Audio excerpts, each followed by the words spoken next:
Mangwanani akanaka vedare tinokuchingamidzai zvekare kune chimwe chirongwa pano paZim Facebook Secrets and Confessions. Tadzoka zvekare nemamwe mamessages. Rekidzai tibva tapinda mumamessages edu atadzoka takakubatirai. Message yedu yekutanga yakamira sekudai so. Hanzi makadi zvenyu mukoma, ndinokumbirawo kuti munge muchindiposterawo nyaya yangu makavikawo chitupa changu. So ini mukoma nashi ndinoda kureururawo kuti ndiri mudzimai uye zvekare ndine makore 26 years ekuberekwa. Ndavawo ne4 years kubva zvandakapindawo mumarriage kuti ndinge ndichizokwanisa kubata mwana mumaoko angu awa. Zvakatora nguva. Ndakaita miscarriages anokwana iwo kuita 3 within 1 year kubva zvandainge ndatanga kugara nemurume wangu. Ende muone kunyangwe zvedu tainge takasangana muno muSouth Africa akazoti ava kuti tinofanira kuti tinge tichienda tose kumusha. Moyo wangu wainge usingadi, but akaramba achingondimanikidza chete kudzamara ndichizorota dzimwe hope idzo dzakandivhundutsa. Ndakarota vatezvara vangu vachiuya kwandiri apa ndainge ndakarara pasi nemurume wangu, tose tainge tisina kupfeka. Chakazondivhundutsa ndechekuti vatezvara vangu ava mukoma vakasvika vakabva vachizotanga kutambisa sikarudzi yemurume wangu kwava kutanga kuidya. Vapedza kudaro vakabva vachizouya pandiri mukoma, vakabva vachizotanga kunditsika uye zvekare vakabva vachizoita zvekumira pamusoro pedumbu rangu. Mwana kwava kubuda. At that time I was 4 months pregnant. Ndakazvara ndiri kuhope mukoma. Kamwana kacho kainge kari kadiki uye zvekare kachityisa kasingatomboite kuita kunge munhu, but kakabva kachizotanga kutaura navatezvara vangu. Vakakasimudza ndokubva vachizokafemera mweya wekufema. Vakabva vati, handei hako iwe muzukuru wangu. Apa ndainge ndochema hangu ndichiti mwana wangu. Vachifamba kudaro vainge vachiti kana vakatitarisa vobva vatanga kuseka zvavo. So pandakarota hope idzi ndakabva ndati zvino murume ndingamuudza here hope dzakadai so? Ndikabva ndati kwete, asi ndainge ndava kungoramba chete kuti tinge tichienda kumusha. Iye achiti tinoenda kumusha because vabereki vangu vari kufanira kuti vange vachizokuziva. Mukoma nashi takazoenda zvedu kuZimbabwe, asi zuva ratakasvika kumusha it was somewhere past 9. Mukoma pane zvimwe zvinhu zvandakanzwa zvichirira zvichiita kunge mazizi zvainge zvisingatombonzwisisiki. Then mangwana acho makuseni ndo pandakatanga kubleedha zvishoma nezvishoma. Ndakangoti zvimwe kuda maybe it was normal because ropa racho rainge riri shomanana uye zvekare ndichingobuda normal discharge iya inobuda kana kuri kunzi munhu unenge uine pamuviri. Asi kuzonoswera muswere wese wezuva ndainge ndava kutoita heavy bleeding, but hakuna chimwe chainge chichibuda. Asi chaindinetsa mukoma ndechekuti ndichiita heavy bleeding yakadaro ukuwo mwana ainge atori busy achitotamba zvichitondishamisawo kuti what was going on. Saka ndakabva ndachizoudza amai vangu vakabva vati zvimwe kuda yainge iri nhumbu yainge ichikamura zvayo. Mukoma nashi ndakazvara mwana even though it was a miscarriage, but mwana akanyatsokubuda mune zvakanaka. Handina kana kumbogara ndakanzwa kana pain or anything kutodai so zvikatigomera ndikuti ndogomera. Apa vamwene vangu vakabva vatouya kurumu kuya uko kwandainge ndichirara nemurume wangu. Ndikabva ndavaudza kuti mama ndikuita sekunge munhu apinda mulabor. Vakangonditarisa kawanda kubva vatarisa kusaidi vakabva vati kana uri kunzwa kuti wapinda mulabor chizvara zvetione.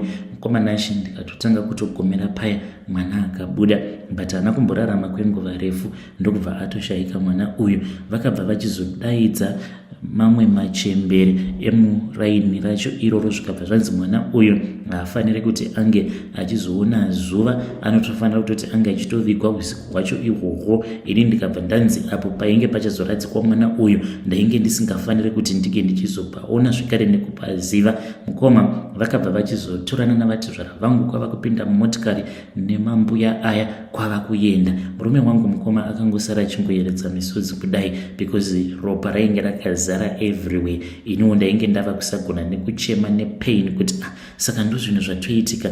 Ende zvinhu izvi kana zvichiitika mukoma nashi zvinoitika very fast zvekuti unotoona kuti ko apa zvapanenge patofamba mhepo 1 ko chii chaitika apa. Unenge wava kuda kuzamawo kunzwisisa kuti what really went on apa. Zvinhu zvacho zvinenge zvaitika zvinenge zvisingatombonzwisisiki zvachose. Zvadaro mukomanashi ndopavakabva vachizodzoka, vainge vaine ivhu iro ravakati ivhu iroro vainge vakarinokora paguva apo pavainge vaviga mwana wangu. But vakati vakaenda vakanochera komba musango kwava kungoisa chitunha chemwana. Hanzi mwana mudiki anovigwa musango, havigwi panzvimbo panovigwa vanhu vakuru.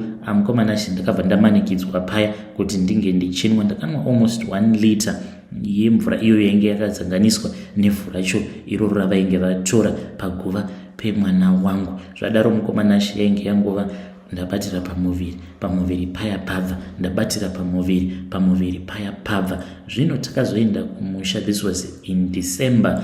Mukoma ndo pandakabva ndachizoudzwa kuti pano tinotomuka usiku tichienda kunosakurira, tinoita mabasa ose ekumunda, kurimwa. Mukoma, pamusha pandakaroorwa panorimwa usiku, kana village rose rinotozviziva kuti panorimwa usiku. Mukomanashi, sometimes kubva kana kuma9 mose munotoenda kumunda 9, 10, 11, 12 muchizonochaisa kuma 1, 2 am munenge muchidzoka muswera makarara. Havana nguva yekuti kana kuti zuva ravanonzi vanopinda mumunda kunyange kukohwa. Mukoma, kubva zvandakaroorwa mumhuri iyi hapana kana rimwe zuva randakambovaona kana kunzwa zvichinzi vanoendawo kumunda sezvinongoitawo vamwe vanhu vari normal, kuti makuseni vanhu munomukirawo muchienda kunosakurirawo. Kana zuvawo rorereka kana kuti zuva ropisa mobva madzokawo kumba. Mukomanashi vanomirira kuti kunze kunge kuchitanga kwasviba kwati zvarara kuzvi9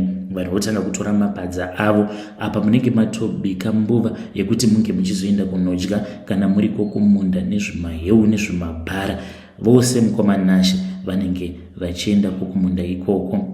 Ungagodii uri muroora wemumhuri, pane zvimwe zvekuti unozongonyarara. Taingoendawo mukomanashi tichingonorima, but nyaya iyi manje yekuti vanorima usiku amai vangu havaizivi, nekuda kwekuti pakamboita kakuchinjana kemashoko pakati paamai vangu navatezvara vangu. Saka murume wangu ndinomuda. I know kuti my mother havangazombofariri kunzwa kuti ndo zvinoitika izvozvo. Vanokwanisa kuzongoti siyana naye munhu wako, dzoka kumba. But mhuri yangu ndinoida, murume wangu ndinomuda. Saka I am trying, I do pray nguva dzose. Ndinongogara ndichingonamata chete kuna Mwari kuti Mwari, dai kwanga kuri kunzi zvinhu zvikanziwo zvinenge zvasununguka, at least inini nemurume wangu tobva tatsvakawo kwedu kwekuti ndiko kwatichati uku ndo kwava kumusha, in the same village, but tongotsvakawo kweduwo kwekuti ivo kana vachida kuuya kuzotishanyira vanofambawo maybe zvima 30-45 kana kuti 1 hour, not kuti tinge tichizovakira padhuze ipapo nekuti tanga takatochekerwa stand, but tongodelay because murume ndakamuti I'm still thinking about it. Iye akabva ati it is okay, tichazongozviitawo paunenge wava kuda kuti tava kuda kuvaka, then tobva tachizotanga kuvaka. But plan yangu ndeyekuti ndikuda kuti ndinge ndichizomunyengerera kuti titsvakewo pedu pekuti tichazoti apa ndipo pedu, because nezvose zvandakaona mukoma handidi kuti vana vangu vange vachizokura vachizorarama varimo muma-generational cases acho iwawo. Zviri nani kuti zvinge zvichizonzi kunyangwe vakazoya vachizorwiswa but vari pamusha pababa naamai vavo. I know kuti the God that I do believe in, kana ndiri kwangu ndega ndichinamata ndichikudzawo vana vangu nenzira dzandinotarisirawo kuti kana vana vangu ndikavakudza nenzira dzakati, at least vanokwanisa kukurawo vaine that blessing from the Lord, vasina mweya wema-generational cases. When you post my story, tell me, I'll be following through in the comment section. Amai vangu munhu wekuti vanonamata chaizvo, but vane dambudziko rekuti vanokasika kubatwa neBP. Saka zvimwe zvinhu ndinotongoitawo ndichitongoavoida, ndisingadi kuvakuvadza mupfungwa. Vedare ndo message iyo yandakatumidzirwa ichibva kuna vanzvadzi vedu. Zvakangoma hazvo veduwe, vane dzimwe nyaya dzakawandisa dzavakataura vanzvadzi vedu ava.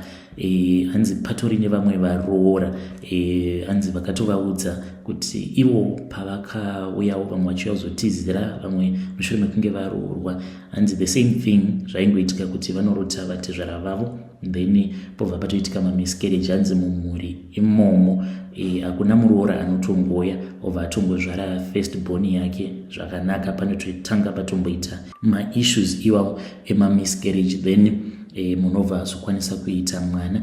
Hanzi zvinhu zviya zvaichema. Pano mumwe muroora hanzi akavaudza vahanzvadzi vedu ava kuti chipuka chacho hanzi chakaita kunge bere kuita kunge zizi, zvakangooma hazvo vedwe. Hanzi iye akachiona live and direct musi waasvika. Pakaipa. Rekedzaiti vataenda panyedu inotevera. Myedu inotevera yakamira sekudai so. Hanzi makadi zvenyu mukomanashi, ndinokumbirawo kuti muge muchizondiposterawo nyaya yangu makavikawo chitupa changu. Ndauyawo pano ndiine confession yangu iyo yandiinayo. Confession yangu yakamira sekudai so.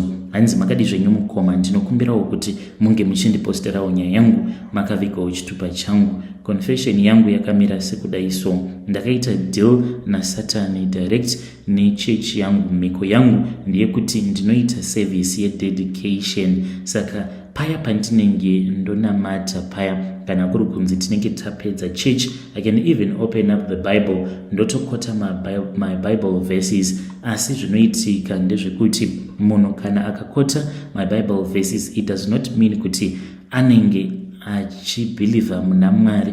Vanhu tinobhilivha muzvitendero zvakasiyana-siyana. My journey it started when I was still in Zim. Ndakabva ndachizova munhu wekuti ndaifarira zvinhu zvemagic a lot pandakazoendawo kuAmerica through a sponsorship, because ndainge ndichibhilivha kuti ndine calling to become a pastor, in which I only became a pastor for the financial benefit of it.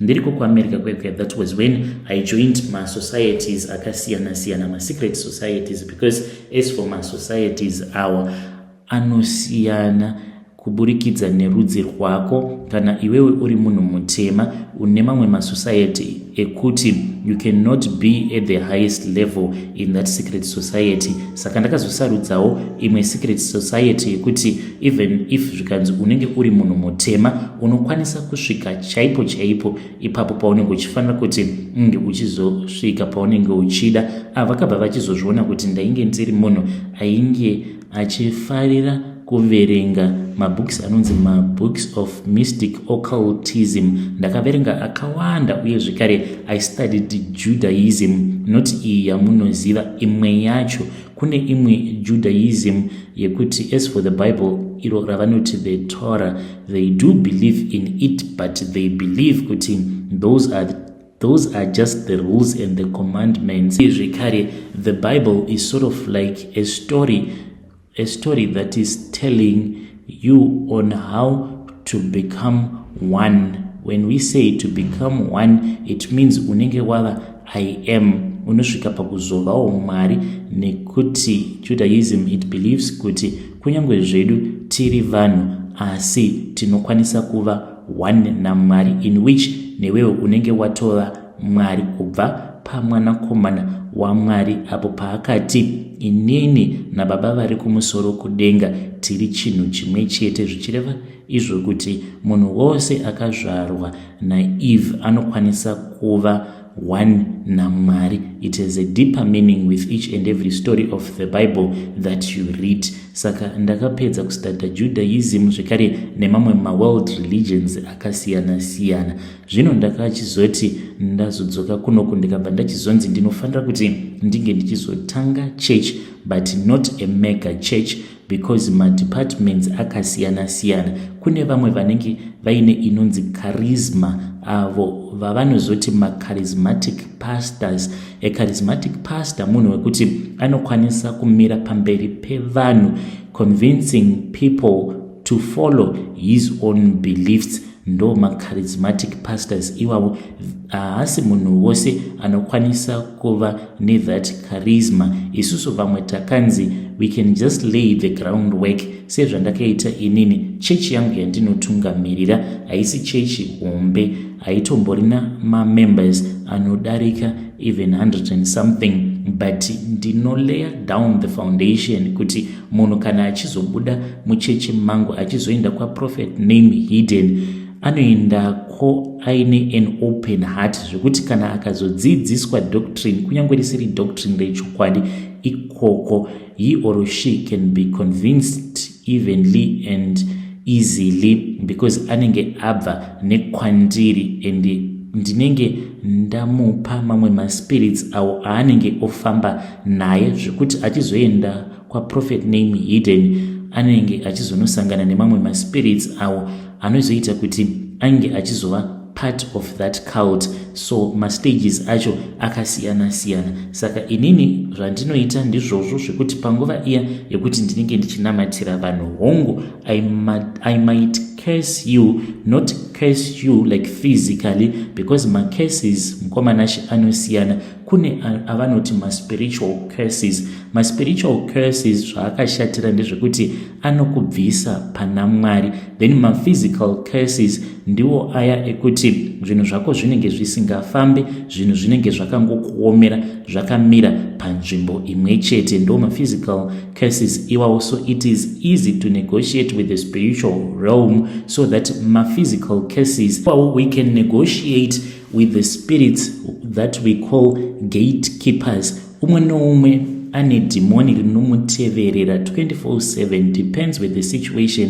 Vamwe vanenge vaine mademoni akawanda, vamwe mashoma, not like unenge utori possessed nemademoni acho iwawo, but anenge ari magatekeepers. A gatekeeper is someone wekuti anochengetedza, ungava uri murau unenge wakanzi uyu ndiwo murau unofanira kuti unge uchizotevedzerwa misi yose. So these demons, they are gatekeepers to those curses, zvekuti kana vakaona wava kuita sekunge wava kuda kuita mari, then they walk in front of you and they block your ways. Saka isusu tinokwanisa kucommunicate nawo magatekeepers awa tobva tati aiwaka chimbozarurai nzira dzacho, zvekuti munhu after I would have prayed for that person, my blessings anotombonaya mulife make obva aona sekunge aiwa ndizvo. So it will be a trade in. Ndinenge ndichikuvhurira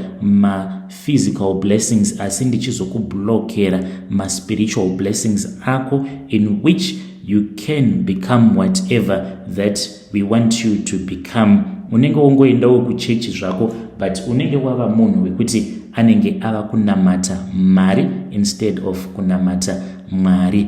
Ndiyo secret yangu iyo yandinayo. Do not trust anyone who speaks of the Lord who also quotes the Bible. Unofanira kuti unge uchizotevedzera doctrine kuti the doctrine does it align nezvaunobhiliva iwewe, chete kungoti mazuva ano umwe nomwe ane kodzero yekuti ange achibhiliva muna Mwari wake. It is a free world after all.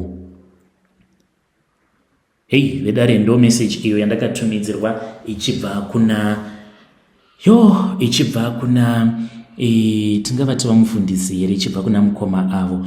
Zvakangooma hazvo veduwe, hanzi it is a free world after all. Strange things indeed they do happen in this world.